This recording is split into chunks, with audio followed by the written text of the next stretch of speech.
Я нашла способ, как добавить зелень в каждый прием пищи.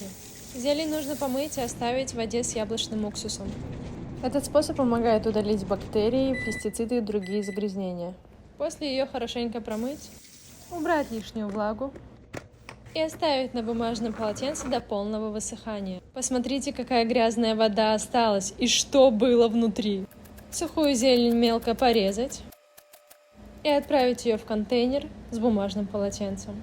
Накрыть бумажным полотенцем, и все, это сохранит твою зелень в холодильнике аж целую неделю. Чем еще можно заменить яблочный уксус, читай в описании.